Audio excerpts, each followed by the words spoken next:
Hello everyone, welcome to NCERT Physics by Amit Patel, class 11 Physics, chapter number 4, Motion in a Plane, lecture number 4.10. In today's lecture, we are going to discuss about a uniform circular motion, angular displacement, then we will discuss about angular velocity, time period, frequency, and then relation between angular velocity, frequency, time period. फिर हम study करेंगे relation between linear velocity and angular velocity, then angular acceleration, relation between linear acceleration and angular acceleration, और last में study करेंगे centripetal acceleration. तो ये जो सारे टॉपिक्स है वो आपके लिए न्यू है, ठीक है. May be you have not learn in lower standard and उनके रिलेटेड हम न्यूमेरिकल्स डिस्कस करेंगे. तो आप वीडियो को देखो ध्यान से, आपको सब समझ में आ जाएगा. सबको पता है, पहले से आप वीडियो देख रहे हो तो आपको पता है मेरी मेथड कैसी है, ठीक है. ओके चलो तो स्टार्ट करते without wasting time from the first uniform circular motion. Uniform circular motion, if a particle moves along a circular path with constant speed, याद रखना स्पीड उनकी कांस्टेंट होगी, वेलोसिटी का मैग्नीट्यूड कांस्टेंट होगा, then its motion is said to be uniform circular motion. मैं अगर आपको एक सिंपल सा एग्जांपल दूँ, मानो कि एक पत्थर है, ये पत्थर है, ठीक है, ये आप सबको पता ही होगा. ये पत्थर को स्ट्रिंग के साथ बांध के ना आप अपने हाथ से ऐसे घुमाओ तो ये पत्थर की जो मोशन होगी ना सेंटर के अबाउट, वो ये वाली मोशन होगी. तो ये जो मोशन होगी उनकी, वो कौन सी मोशन है? सर्कुलर मोशन है. ये कौन सी मोशन होगी? सर्कुलर मोशन होगी, ठीक है. देखो ये सर्कमफरेंस पे मोशन होगी कि नहीं, यस और नो, क्लियर. तो वो सर्कुलर मोशन है. अब देखो और भी एग्जांपल दे के रखे आपको यहाँ पे.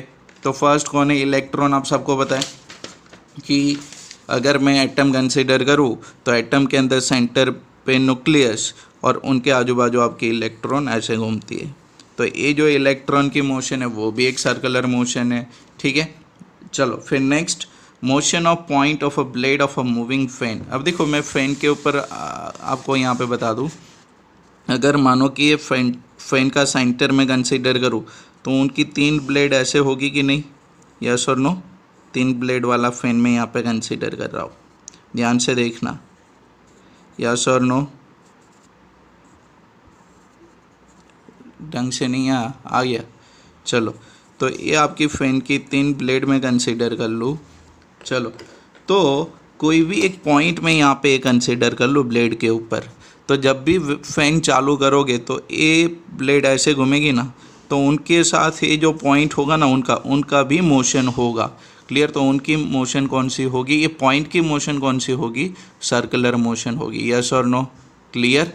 यस और नो, पॉइंट की मोशन में बोल रहा हूँ. इनके एक्सिस के अबाउट पूरे फैन का रोटेशन होता है, ठीक है. तो याद रखना रोटेशनल मोशन सर्कुलर मोशन दोनों एक नहीं है, ठीक है. जब भी कोई ऑब्जेक्ट अपनी एक्सिस पे घूमे तो वो उनके रोटेशनल मोशन है, लेकिन वो ऑब्जेक्ट के हर एक पार्टिकल की मोशन कौन सी मोशन होती है? सर्कुलर मोशन होती है, यस और नो, क्लियर. अर्थ अपनी एक्सिस पे, अर्थ में कंसिडर करूँ तो अर्थ अपनी एक्सिस पे घूम रही है, लेकिन इनका एक जो पार्टिकल होगा उनकी मोशन तो ऐसे सर्कुलर मोशन होगी कि नहीं, यस और नो, क्लियर. समझ में आ कि नहीं? ओके चलो फिर देखो, motion of a tip of a second hand of a clock. देखो सेकेंड हैंड का टिप बोला है कि अगर मैं वॉच कंसिडर करूँ तो ये जो भी इनका हैंड होगा, इनकी टिप ऐसे घूमती है ना, यस और नो. तो ये सर्कुलर मोशन होगी, क्लियर. चलो फिर देखो next, uniform circular motion is an accelerated motion. अब आप बोलोगे कि सर यहाँ पे आपने बोला था वेलोसिटी सेम रहेगी, मैग्नीट्यूड उनका सेम रहेगा, कांस्टेंट स्पीड बोला है, और आप यहाँ पे ऐसे कैसे बोल सकते हो कि एक्सेलरेटेड मोशन होगा? तो देखो कि हर एक पॉइंट पे इनकी वेलोसिटी का मैग्नीट्यूड v रहेगा, यस और नो. आपको पता है ना टेंजेंशियल डायरेक्शन में वेलोसिटी होगी, इंस्टेंटेनियस वेलोसिटी हर एक पॉइंट पे, क्लियर.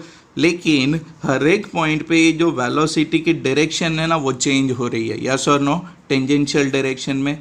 तो जब भी वेलोसिटी के अंदर मैग्नीट्यूड या तो डायरेक्शन बदले, मतलब वो चेंज इन वेलोसिटी है, ठीक है. तो जहाँ पे चेंज इन वेलोसिटी होगा तो उसको आप क्या, कौन से मोशन बोलोगे? Accelerated motion. So I can say uniform circular motion is an accelerated motion. क्यों? मैग्नीट्यूड भले सेम है लेकिन सबकी डायरेक्शन चेंज हो रही है हर एक पॉइंट पे इनकी डायरेक्शन क्या हो रही है, चेंज हो रही है। इसलिए मैं बोल सकता हूँ ना कि uniform circular motion is an accelerated motion, yes और नो।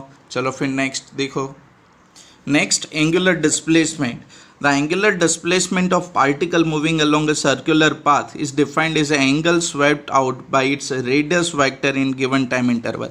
देखो यहाँ पे अगर मैं यहाँ पे पार्टिकल P को कंसीडर करूँ, पॉइंट P पे इनिशियली पार्टिकल कंसीडर करूँ, आफ्टर सम टाइम वो यहाँ पे जाता है, चलो मानो कि इनको पॉइंट A बोलूँ, और फिर थोड़े टाइम के बाद वो A to B गया, तो देखो इनिशियल इनका एंगुलर कितना था, एंगल θ1, सेकेंड टाइम पे कितना बना θ2, मानो कि ये T1 टाइम पे और एक कौन से टाइम पे, T2 टाइम पे। तो देखो T1 T2 के बीच में इनका डिस्प्लेसमेंट कितना हुआ, ये डेल्टा थीटा होगा ना, θ2 माइनस θ1, यस और नो, θ2 माइनस θ1। तो ये जो टाइम इंटरवल के अंदर T1 T2 टाइम इंटरवल के अंदर इनका जो डिस्प्लेसमेंट हुआ, ठीक है, ये लीनियर डिस्प्लेसमेंट होगी यहाँ से, लेकिन ये देखो ये यहाँ पे जो डिस्प्लेसमेंट है वो आपका एंगुलर डिस्प्लेसमेंट है, यस और नो, समझ में आ कि नहीं। तो delta t time T2 minus T1 is equal to delta t time के अंदर इनका जो डिस्प्लेसमेंट हुआ, कौन सा डिस्प्लेसमेंट, रेडियस वेक्टर ने जो एंगल स्वेप्ट किया यहाँ से लेके ए वाला, यस और नो, यहाँ से लेके ए वाला एंगल जो स्वेप्ट किया वही कौन है, आपका एंगुलर डिस्प्लेसमेंट है। उनको हम डेल्टा थीटा से हम रिप्रेजेंट करेंगे। यहाँ पे देखो राइट अप सब आपको लिख के दिया है, ओके। चलो फिर नेक्स्ट, तो ये जो एंगुलर डिस्प्लेसमेंट होगा उनको मैं ऐसे लिख सकता हूँ delta S divide by r. आप बोलोगे कि रे क्या लिख दिया आपने, यहाँ पे देखो आपका ऑब्जेक्ट T1 टाइम पे यहाँ पे था, T2 पे यहाँ पे था, तो ये डिस्प्लेसमेंट कर रहा है ना ये ए टू बी वाला, यस और नो, और ये आपका एंगुलर डिस्प्लेसमेंट है। मानो कि इनकी रेडियस में आर कंसीडर करूँ तो सिंपल सा एक फार्मूला होता है ना आपके पास, theta is equal to arc divide by radius वाला, ठीक है। तो ये आर्क क्या होगा, ए बी, और रेडियस क्या होगी ओ टू बी या तो O to A, r consider कर लो, यस और नो। और अगर ये ए बी को मैं डेल्टा एस के बराबर कंसिडर करूँ, एक्चुअली इनको लीनियर डिस्प्लेसमेंट बोलते हैं हम, ठीक है, डेल्टा एस के बराबर कंसिडर करूँ तो theta is equal to arc divide by radius. तो आर किसके बराबर होगा, डेल्टा एस के बराबर, आर क्या होगी आपकी रेडियस होगी। समझ में आ के नहीं सबको, यस और नो, क्लियर। तो ये आपका एंगुलर डिस्प्लेसमेंट का फार्मूला होगा, इनको याद रखना, सिंपल है, theta is equal to arc divide by radius. उनका जो यूनिट होगा, ठीक है, क्लियर, तो उनका यूनिट देखो डेल्टा एस और एक कौन है r, metre divide by metre, yes और नो, क्लियर। तो एंगल का यूनिट आप लिखोगे रेडियन, लेकिन वो यूनिट डायमेंशनल लेस है कि नहीं, तो इनका कोई डायमेंशनल आपको मिलेगा नहीं, क्लियर, इनका कोई डायमेंशनल आपको मिलेगा नहीं, डायमेंशन लेस क्वांटिटी होगी आपकी। चलो फिर नेक्स्ट, एंगुलर वेलोसिटी। जैसे आपकी लीनियर वेलोसिटी थी, rate of change of linear displacement, तो यहाँ पे कौन सा डिस्प्लेसमेंट आ जाएगा, सिंपल एंगुलर, ठीक है। तो time rate of change of angular displacement of particle is called angular velocity, simple है, ठीक है। जैसे आपका ये वेलोसिटी आप ऐसे लिखते थे, v is equal to delta x divide by delta T, तो ये एंगुलर वेलोसिटी क्या होगी, डेल्टा एक्स आपकी लीनियर डिस्प्लेसमेंट थी, ये क्या होगा delta theta divide by delta T, yes और नो, एवरेज। चलो तो उनको सिंबल ओमेगा से रिप्रेजेंट करेंगे, उनका यूनिट क्या होगा, रेडियन पर सेकेंड, आपको पता है ना, डेल्टा ए थीटा रेडियन और ए time period, clear. Dimensional formula भी निकाल सकते हो, इनका कोई डायमेंशन नहीं है, पर सेकेंड है तो T to the power of -1, yes और नो, क्लियर। चलो तो मानो कि कोई ऑब्जेक्ट जो सर्कुलर मोशन में, उनके लिए डेल्टा थीटा उनकी एंगुलर डिस्प्लेसमेंट है और टाइम इंटरवल उनका कितना है डेल्टा टी, तो उनकी एवरेज एंगुलर वेलोसिटी मैं ऐसे निकाल सकता हूँ delta theta divide by delta T के बराबर, यस और नो, क्लियर। और मानो कि कोई पॉइंट पे आपको इंस्टेंटेनियस वेलोसिटी निकालनी है, तो आप सबको पता है limit delta T tends to 0 करोगे एवरेज के अंदर, तो ओमेगा आपको क्या मिलेगी, उनकी instantaneous velocity. Theta delta T tends to 0 करो, delta theta divide by delta t, so this will be d theta divide by d t. मतलब मैं ऐसे बोल सकता हूँ rate of change of angular displacement is called angular velocity, clear सबको। चलो फिर नेक्स्ट आगे जाते, time period, the time taken by particle to complete one revolution along a circular path is called its period of revolution या तो time period।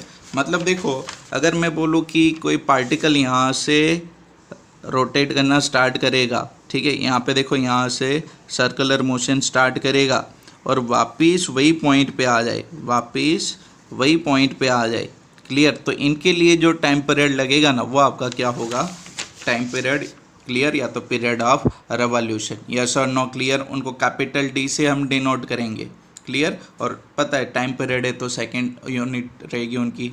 चलो फिर next है फ्रीक्वेंसी। तो देखो फ्रीक्वेंसी के अंदर थोड़ा ध्यान देना, आपने मे बी लोअर सेक्शन में सब स्टडी किया है।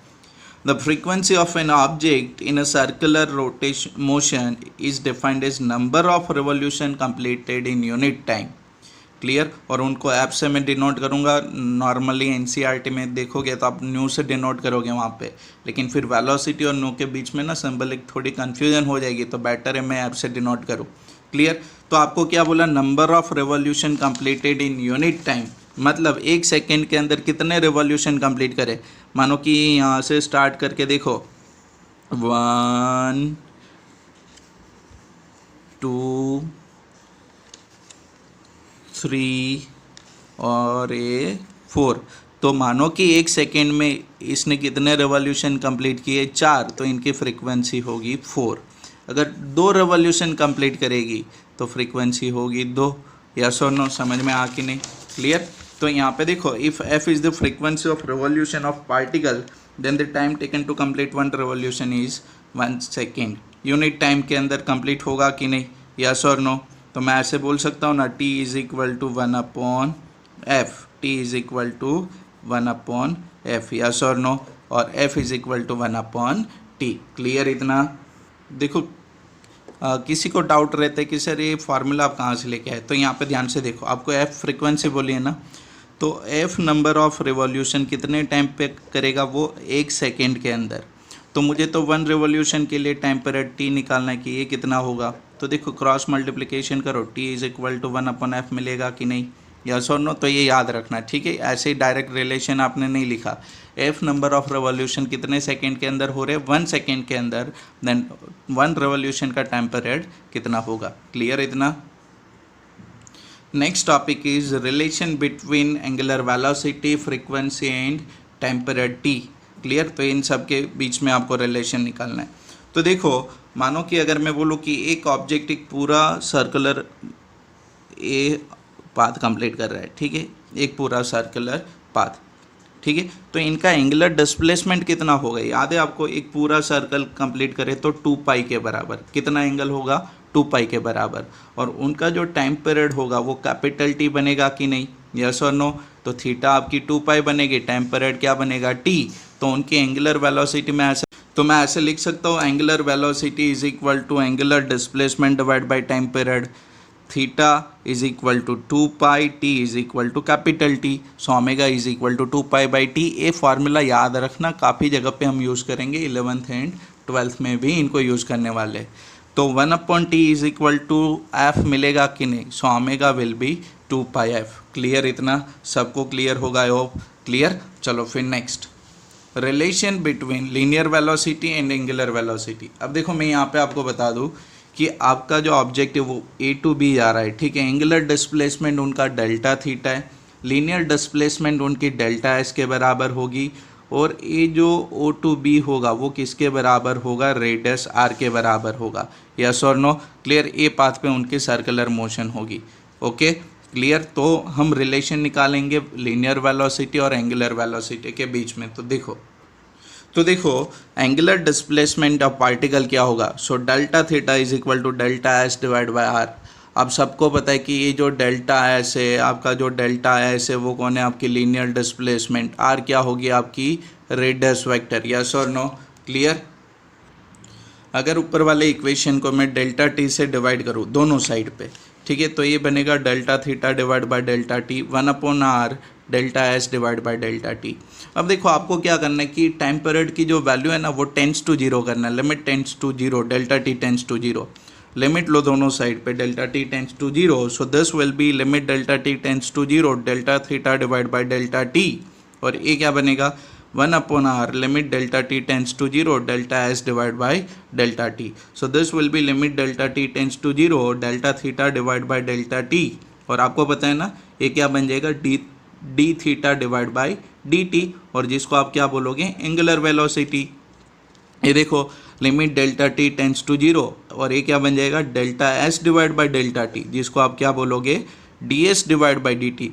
यस और नो, क्लियर. और ये आपकी क्या बनेगी लीनियर वेलोसिटी. तो यहाँ पे रिप्लेस करो limit delta theta divide by delta T, ये जो टर्म्स था पूरा उसकी जगह पे क्या आ जाएगा angular velocity omega 1 upon r. वैसे ही limit delta T tends to 0 delta S by delta t, उनकी जगह पे we.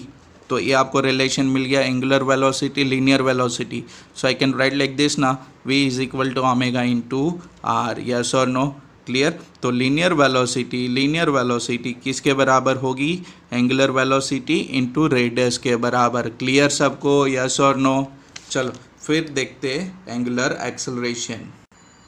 Angular acceleration, the time rate of a change of angular velocity of particle is called angular acceleration. जैसे आपकी linear acceleration थी वैसे ही, ठीक है. Rate of change of angular velocity, मैं सिंपल ऐसे भी बोल सकता हूँ rate of change of angular velocity, ठीक है. तो अगर delta omega change in angular velocity होगा कि आपकी एंगुलर वेलोसिटी का चेंज कितना है डेल्टा ओमेगा और टाइम पीरियड कितना है डेल्टा टी, तो उनका एंगुलर एक्सेलरेशन क्या होगा, एवरेज एंगुलर एक्सेलरेशन क्या होगा change in velocity divide by change in time interval. Yes और नो, क्लियर. और आपको पता है इंस्टेंटेनियस के लिए आप क्या करते हो, आप इंस्टेंटेनियस के लिए क्या करोगे डेल्टा टी टेंस टू 0 करोगे. तो limit delta T tends to 0 delta omega divide by delta T, तो ये अल्फा आपको क्या मिलेगा इंस्टेंटेनियस एंगुलर एक्सेलरेशन. क्या मिलेगा आपको इंस्टेंटेनियस एंगुलर एक्सेलरेशन. देखो इनका यूनिट था आपके पास रेडियन पर सेकेंड और ये पर सेकेंड होगा, तो ये क्या बन जाएगा रेडियन पर सेकेंड स्क्वायर. तो डायमेंशनल फार्मूला क्या होगा T to the power of -2 radian पर सेकेंड स्क्वायर होगा, तो T to the power of -2 इनका डायमेंशनल फार्मूला होगा. यस और नो, सबको क्लियर कि नहीं, हाँ कि ना, समझ में आ कि नहीं सबको. चलो फिर देखो रिलेशन निकालते हैं, relation between angular acceleration and linear acceleration. Clear. चलो देखते हैं next relation between linear acceleration and angular acceleration. तो देखो आपको ये रिलेशन पता है, relation between angular velocity and linear velocity just अभी आपने डिराइव किया था v is equal to omega R. तो अभी आपको इनको डिवाइड करना है डेल्टा टी या तो मैं बोलूँ डी टी से. अगर डेल्टा टी से करोगे फिर आप डेल्टा टी टेंस टू 0 करोगे. यस और नो. तो उन वो करने से बेटर है कि मैं इनको डायरेक्ट अभी डिफरेंशिएट ही कर दूँ, ठीक है. तो अगर मैं इनको डिफरेंशिएट करूँ विथ टाइम पीरियड, तो ये क्या बनेगा d v divide by D t omega r d divide by D t of r omega. So r will be d omega divide by D t. D v divide by D t is acceleration और ये d omega divide by D t will be a linear acceleration और d omega divide by D t क्या होगा angular acceleration. तो ये relation मिल गया कि नहीं, a is equal to alpha into r. Yes और नो, क्लियर. तो आपने सिंपल क्या किया, ए इक्वेशन को डिफरेंशिएट किया, ठीक है. अगर चेंज निकाल के delta V divide by delta T tends to 0 करोगे तो ये काफ़ी लंबा हो जाएगा. तो डायरेक्ट क्या करो डिफरेंशिएट करो. क्लियर. तो आपको ये रिलेशन मिल गया. तो मैं ऐसे बोल सकता हूँ ना कि linear acceleration is equal to angular acceleration into radius. Clear इतना. चलो फिर नेक्स्ट. चलो centripetal acceleration. When body is in uniform circular motion, its speed remains constant but its velocity changes. उनकी वेलोसिटी चेंज हो रही है, क्यों आपको पता है उनकी डायरेक्शन बदल रही है. Due to change in its direction hence motion is accelerated. ये आप सबको पता है कि ये एक्सेलरेटेड मोशन होगी क्योंकि सर्कुलर मोशन में हर एक पॉइंट पे उनकी वेलोसिटी की डायरेक्शन बदल रही है, ठीक है. तो यहाँ पे देखो body undergoing uniform circular motion is acted upon bye acceleration. आपने बोला ना उनकी एक्सेलरेटेड मोशन है. क्लियर.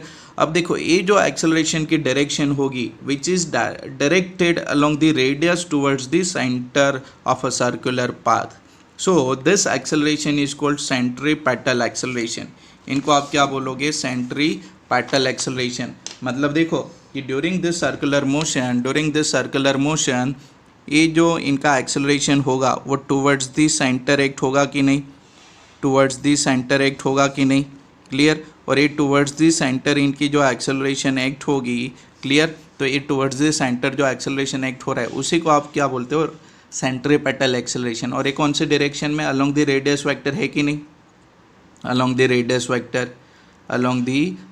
वेक्टर है कि नहीं, यस और नो, क्लियर। इतना समझ में आ कि नहीं। चलो, तो वो सेंट्रीपेटल एक्सेलरेशन के लिए हमें इक्वेशन डिराइव करना है। तो देखो मैं यहाँ पे आपको बता दूँ, ये थोड़ा राइटअप देख लो, फिर बाद में मैं एक्सप्लेन कर देता हूँ पीछे। तो यहाँ पे देखो पॉइंट P पे इनकी जो वेलोसिटी की डायरेक्शन है वो v1 है, इंस्टेंटेनियस वेलोसिटी विथ डायरेक्शन मैंने रिप्रेजेंट किया, और पॉइंट Q पे v2, ठीक है, और ये इनकी टेंजेंशियल डायरेक्शन है। और एंगुलर डिस्प्लेसमेंट कितना हो रहा है, डेल्टा थीटा। अब देखो इनका जो डिस्प्लेसमेंट होगा वो P2Q होगा, यस और नो। और टाइम इंटरवल कितना होगा, यहाँ पे T1, यहाँ पे T2, तो डेल्टा T आपका टाइम इंटरवल रहेगा। तो मुझे चेंज ऑफ वेलोसिटी निकालना है। तो देखो मैं क्या करता हूँ कि मैं एक एक्सटर्नल पॉइंट ए लेता हूँ, ठीक है, और फिर देखो इनको कॉपी करना, आपको सेम लेंथ रहेगी इनकी, मानो कि 2 सेंटीमीटर होगी तो 2 सेंटीमीटर, और ये देखो ऐसे आप इनको कॉपी करोगे पैरेलल, यस और नो, ठीक है, सेम मैग्नीट्यूड और इनसे पैरेलल। फिर देखो ये वेलोसिटी को आपको कॉपी करना है ये पॉइंट ए से, क्लियर, V2 को। तो V2 को ऐसे कॉपी करोगे, सेम लेंथ, ठीक है, सेम डायरेक्शन, इनसे पैरेलल में, यस और नो, देखो है कि नहीं, क्लियर, ऐसे समझ में आ कि नहीं। तो अगर B2 से कनेक्ट करूँ तो ये वेलोसिटी V1, ये वेलोसिटी V2, तो ये जो वेलोसिटी होगी वो क्या होगी, change of velocity delta V। तो आप ध्यान से देखो ये डेल्टा V की डायरेक्शन कौन सी, ये वाली डायरेक्शन। तो ये जो डायरेक्शन है वो कहाँ पे जाती है, टूवर्ड्स दी सेंटर। ये जो डायरेक्शन जा रही है वो कहाँ पे जा रही है, टूवर्ड्स दी सेंटर। मतलब वो आपका कौन सा एक्सेलरेशन होगा, सेंट्रीपेटल एक्सेलरेशन होगा, यस और नो, क्लियर। चलो, तो यहाँ पे आपको ये सब गिवन है कि नहीं, यस और नो, क्लियर। तो यहाँ पे देखो अगर ट्रायंगल वेक्टर लॉ एडिशन में अप्लाई करूँ तो AB plus BC is equal to V2 होगा कि नहीं, यस और नो। तो BC किसके बराबर होगा, BC किसके बराबर होगा, AC माइनस AB के बराबर, मतलब चेंज इन वेलोसिटी होगा कि नहीं। देखो यहाँ पे vector AB plus vector BC is equal to AC होगा, यस और no. So BC can be written as vector AC minus vector AB, और AC कौन है आपका V2, ये कौन है V2, और AB कौन है आपका V1, तो V2 माइनस V1 बनेगा आपका BC, मतलब जो कौन है आपका change of velocity delta V, yes और no. So delta V is equal to V2 minus V1, clear इतना, यस और नो, हाँ कि ना। चेंज इन वेलोसिटी वो आपके लिए। चलो यहाँ पे सब एक्सप्लेनेशन दे के रखा है, आप इनको कॉपी कर सकते हो, खुद की नोट्स खुद बनाओ, ओके। चलो फिर नेक्स्ट। अब देखो यहाँ पे अगर मैं डेल्टा टी काफ़ी स्मॉल इंटरवल कंसीडर करूँ, डेल्टा टी को काफ़ी स्मॉल टाइम इंटरवल कंसीडर करूँ, ठीक है, तो यहाँ पे दोनों जो एंगल होंगे ना, एंगल POQ और एंगल BAC, POQ मतलब POQ ए वाला एंगल, और BAC, ये दोनों एंगल क्या बनेगी आपकी, सेम बनेगी, डेल्टा थीटा, यस और नो, क्लियर, हाँ कि ना। तो मैं सिमिलर ट्रायंगल भी बोल सकता हूँ कि नहीं, यस और नो। तो delta angle POQ is equal to delta theta is equal to angle BAC, yes और नो। तो OP डिवाइड बाय OQ, देखो OP कौन है, OPA डिवाइड बाय OQ, मतलब ये वाली, यस और no, OP divide by OQ। तो रेडियस डिवाइड बाय रेडियस क्या बनेगा आपका, 1 बनेगा। फिर यहाँ पे देखो, तो मैं यहाँ पे ऐसे भी लिख सकता हूँ ना, AB डिवाइड बाई AC।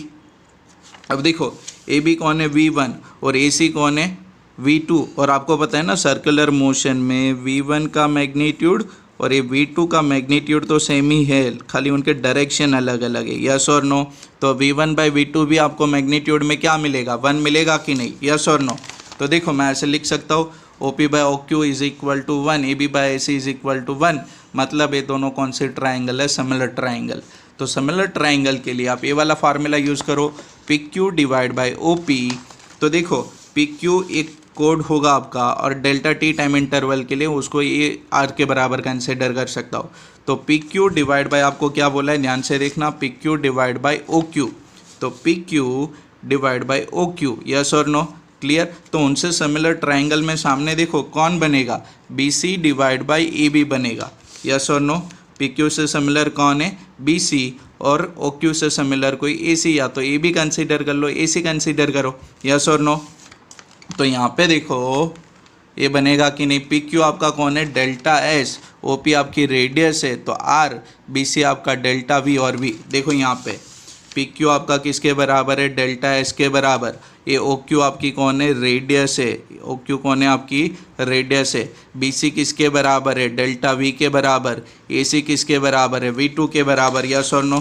तो V one is equal to V two, मैं यहाँ पे ऐसे लिख सकता हूँ, V one is equal to V two is equal to V, yes और नो। आप ए सी लिखो या तो ए बी लिखो, दोनों सिमिलर है, ए बी एंड ए सी दोनों सेम है, ठीक है, क्लियर। तो उनका मैग्नीट्यूड में यहाँ पे ऐसे वी भी लिख देता हूँ। चलो क्लियर इतना, आई होप सबको क्लियर हो रहा है यार, यस और नो। बस फिर आपका सिंपल मैथमेटिक्स है, तो डेल्टा वी को सब्जेक्टिव करो, so delta V is equal to V by R into delta S, clear इतना। चलो divide both side by delta T से आपको डिवाइड करना है दोनों साइड को, so this will be delta V divide by delta T, V by R delta S divide by delta T, ये आपको आंसर मिलेगा, क्लियर। चलो फिर आगे करते हैं इनको सॉल्व। तो limit delta T tends to zero करो दोनों साइड पे, तो delta V by delta T, V by R delta S by delta T था, तो उनकी लिमिट दोनों साइड क्या करो, delta T tends to zero करो इनके लिए। तो देखो ये वाला फार्मूला बनेगा कि नहीं, limit delta V divide by delta T tends to zero, V by R limit delta T tends to zero, delta S divide by delta T, yes और नो। तो ये आपको पता है limit delta T tends to zero, delta V divide by delta T D V by D T किसके बराबर मिलेगा, A के बराबर। Limit delta T tends to zero, delta S divide by delta T D s divide by D T किसके बराबर मिलेगा, we के बराबर, यस और नो, क्लियर। तो ये देखो ये d v divide by D t बनेगा acceleration a, v by r तो वैसे ही रहेगा, delta S divide by delta T ये पूरा टर्म्स बनेगा वी, उनको यहाँ पर रिप्लेस करो, तो इनकी जगह पे ये आ जाएगा, clear, V by R same, और ए पूरे टर्म्स की जगह पे वी आ जाएगा यहाँ पे। तो ये क्या बनेगा, a is equal to v square divide by r, और याद रखो यही आपका सेंट्रीपेटल एक्सेलरेशन है टुवर्ड्स द सेंटर वाला, यस और नो। देखो v is equal to omega r का रिलेशन है, तो अगर मैं इनको यहाँ पर रिप्लेस करूँ तो ओमेगा स्क्वायर आर स्क्वायर होगा, एक आर आर कैंसिल, तो बाकी क्या बचेगा, a is equal to omega square R. I hope सबको इतना क्लियर हुआ होगा, क्लियर। अगर आपको कहीं पर भी डाउट लगता है ना, फिर से बैक जाओ वीडियो में और फिर से उनको चेक कर लो एक बार, ओके। चलो फिर नेक्स्ट इनके न्यूमेरिकल्स प्रैक्टिस करते, तो सारे इक्वेशन याद रखना, वही सारे इक्वेशन के बेसिस में हमें न्यूमेरिकल्स करनी है, ओके। चलो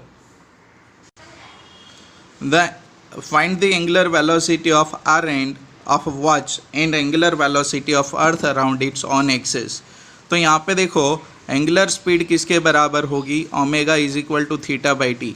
तो आपकी क्लॉक के अंदर जो आर्स एंड होगा उनके लिए एंगुलर वेलोसिटी निकालना है, यस और नो।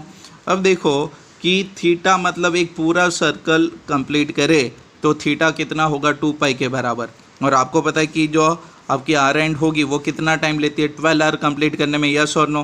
तो 2 पाई डिवाइड बाई 12 आवर। अब देखो ये जो 12 आवर है उसको आपको सेकंड में कन्वर्ट करना है, तो 12 आवर के अंदर 60 मिनट और 1 मिनट के अंदर 60 सेकेंड, यस और नो। तो 60 इंटू 60 कैलकुलेशन करो, आपको एंगुलर वेलोसिटी मिल जाएगी, पाई डिवाइड बाई 21,600 रेडियन पर सेकेंड, क्लियर। फिर देखो next, earth completes one rotation about axis in a 24 hour. Earth के लिए आपको पूछा था ना एंगुलर वेलोसिटी, ठीक है। तो ओमेगा 2 पूरा 2 pi divide by 1 hour, 24 hour, तो 24 आवर सेकेंड में कन्वर्ट करो, ये आपको उनकी एंगुलर वेलोसिटी मिल गई, यस और नो, क्लियर इतना। चलो next numerical, in insect trapped in a circular groove of a radius of 12 centimeter moves along a groove steadily complete 7 revolution in 100 second। Time period दिया आपको 100 सेकेंड, ठीक है। कितने revolution है, 7, क्लियर। रेडियस आपको given है 12 centimetre. What is the angular speed and the linear speed of motion, second. Is the acceleration vector constant vector, what is the magnitude, उनका magnitude भी निकालना है। What is the linear displacement. अब देखो एक ऐसी डिस्क है, ठीक है, और इस डिस्क के अंदर मानो कि कोई ग्रूव है, वहाँ पे आपकी इंसेक्ट फंस गई यहाँ पे, तो डिस्क घूमेगी तो उनके साथ भी ये घूम रही है, तो इनका सर्कुलर मोशन हो रहा है। तो ये जो डिस्क की रेडियस है वो आपको गिवन है 12 सेंटीमीटर, उसको मैंने मीटर में कन्वर्ट कर दिया 12 into 10 to the power of -2। Frequency क्या होगी, तो देखो 100 सेकेंड के अंदर कितने रिवॉल्यूशन, 7 रिवॉल्यूशन, यस और नो। तो पर सेकेंड रिवॉल्यूशन क्या होगा, 7 डिवाइड बाय 100 होगा कि नहीं। 100 के अंदर कितना हो रहा है, 100 सेकेंड के अंदर 7 रिवॉल्यूशन, तो 1 सेकेंड के अंदर कितना होगा, 7 divide by 100 revolution per second होगा। तो ये इनकी फ्रीक्वेंसी होगी। तो एंगुलर स्पीड के लिए देखो omega is equal to 2πf, F आपकी फ्रीक्वेंसी है, ठीक है, फ्रीक्वेंसी हमेशा पर सेकेंड की होगी। तो 2πf की जगह पे 7 divide by 100, so answer will be 0.44 radian पर सेकेंड। क्लियर। फिर देखो आपको सेकंड क्या फाइंड आउट करना, लीनियर स्पीड फाइंड आउट करनी है। So linear speed is equal to V is equal to omega R omega, ठीक है। तो आर आपका मीटर में, omega 0.44, so this will be 5.28 into 10 to the power of -2 metre per second. Clear इतना, yes और no, समझ में आ कि नहीं सबको, हाँ कि ना। चलो फिर नेक्स्ट, फिर देखो ये भी फाइंड आउट करना है ना, is the acceleration vector is a constant vector, क्या एक्सेलरेशन वेक्टर कांस्टेंट रहेगी, व्हाट इज़ दी मैग्नीट्यूड। चलो तो उनके लिए देखो, तो यहाँ पे ये जो मोशन होगी वो सर्कुलर मोशन होगी, और आपको सबको पता है कि सर्कुलर मोशन के अंदर एक्सेलरेशन हमेशा रेडियस के साथ टुवर्ड्स द सेंटर होगी। मतलब हर एक पॉइंट पे जो रेडियस वेक्टर होगा ना, वो टुवर्ड्स द सेंटर वाली उनकी डायरेक्शन होगी। तो मैग्नीट्यूड सेम रहेगा, लेकिन उनकी डायरेक्शन क्या होती रहेगी, चेंज होती रहेगी। तो मैं इनको कांस्टेंट नहीं बोल सकता, उनकी डायरेक्शन बदल रही है। मैग्नीट्यूड निकालते तो एक्सेलरेशन का फार्मूला था ना ओमेगा स्क्वायर आर, या तो आप आर ओमेगा स्क्वायर करो, तो आर की आप रेडियस है 12 into 10 to the power of -2, और ओमेगा अभी आपने फाइंड आउट किया 0.44, तो उनका स्क्वायर करो तो एक्सेलरेशन मिल गया आपको मीटर पर सेकेंड स्क्वायर में। फिर लास्ट क्वेश्चन क्या था कि उनका डिस्प्लेसमेंट क्या होगा। अब देखो एक रिवॉल्यूशन कंप्लीट करके यहाँ पे वापस आ जाए, इनका डिस्प्लेसमेंट होगा 0, क्योंकि जहाँ से स्टार्ट किया था वहीं पे आ रही है। तो ऐसे 7 रिवॉल्यूशन कंप्लीट करके सेम पॉइंट पे जाएगी अगर आपकी इंसेक्ट्स, तो उनका डिस्प्लेसमेंट क्या होगा, 0 होगा, यस और नो। चलो फिर next, calculate the angular speed of a flywheel making 420 revolution per minute. देखो ये फ्रीक्वेंसी गिवन है, लेकिन आपको कन्वर्ट करना पड़ेगा। रिवॉल्यूशन पर मिनट है ना, उसको पर सेकेंड में कन्वर्ट करो तो आपकी ये फ्रीक्वेंसी बनेगी। तो 420 रिवॉल्यूशन पर मिनट, आरपीएम बोलते हैं इसको, ठीक है, आरपीएम। तो उनको आप आरपीएस में कन्वर्ट करो, revolution per second. So this will be 420 divide by 60 and omega is equal to 2πf, replace the value of frequency, ठीक है। Clear. So you will get the angular velocity. Clear इतना। चलो फिर next, A body of a mass of 10 kg revolves, mass given है, circle of a diameter of a 0.40 metre, diameter आपको given है 0.40 metre, तो उनकी रेडियस कितनी होगी, half of diameter 0.20 metre, making 1000 revolution per minute, RPM given है, इसको RPS में कन्वर्ट करो, रिवॉल्यूशन पर सेकेंड, तो 1000 divide by 60। Calculate its linear velocity and centripetal acceleration. तो देखो लीनियर वेलोसिटी क्या होगी, v is equal to omega R, और कुछ आपको गिवन नहीं है तो ओमेगा तो पहले निकालना पड़ेगा ना आपको। So omega is equal to 2πf, 2π frequency आपको यहाँ पे मैंने लिख के दी 100 डिवाइड बाय 60, तो this will be 100 by 60, so answer will be 100 divide by 3 into pi radian पर सेकेंड। लीनियर वेलोसिटी फिर क्या बनेगी, v is equal to omega R, simple replace the value, calculate करो। सेंट्रीपेटल एक्सेलरेशन के दो formula, V square by R, omega square R, आपके पास दोनों है, ए भी है और ए भी है, तो मैं यहाँ पे ये वाला यूज़ कर रहा हूँ। तो वी स्क्वायर बाय आर, तो 20 divide by pi 20 pi divide by 3 square into R की जगह पे क्या आ जाएगा 1/0.20, आपको रेडियस गिवन है ना 0.20 metre, yes or no. So acceleration will be 200 pi square divided by 9 meter per second square, yes or no. चलो फिर लास्ट न्यूमेरिकल देखते हैं एक और। Find the magnitude of a centripetal acceleration of a particle on the tip of a fan blade of a 0.30 meter in a diameter, diameter आपको given है, yes or no. Clear. तो radius निकालनी पड़ेगी आपको, and rotating a 1200 rpm revolution पर minute. तो देखो revolution पर मिनट को आरपीएस में मैंने कन्वर्ट किया, रेवोल्यूशन पर सेकेंड डिवाइड बाय 60 करके। अब देखो डायमीटर गिवन है, तो इनकी रेडियस में ऐसे लिख सकता हूँ कि 0.15 मीटर, यस और नो। रेडियस किसके बराबर होगी 0.15 metre. So omega is equal to 2 pi F, F is equal to frequency 1200 divide by 60 मतलब 20, यस और नो। तो रिप्लेस करो। फिर सेकेंड कौन है, centripetal acceleration. So centripetal acceleration will be r omega square, radius 0.15, omega आपका 40 pi square. So this will be 2368.8 meter per second square. I hope सबको video अच्छी लग रही है और समझ में भी आ रहा है। तो अपने दोस्तों के साथ शेयर करो, क्लियर, और खुद की नोट्स खुद बनाओ। अगर आपको PDF चाहिए तो ये नंबर मेरा गिवन है, आप मुझे कांटेक्ट कर सकते हो। Okay, thank you, bye, have a good day.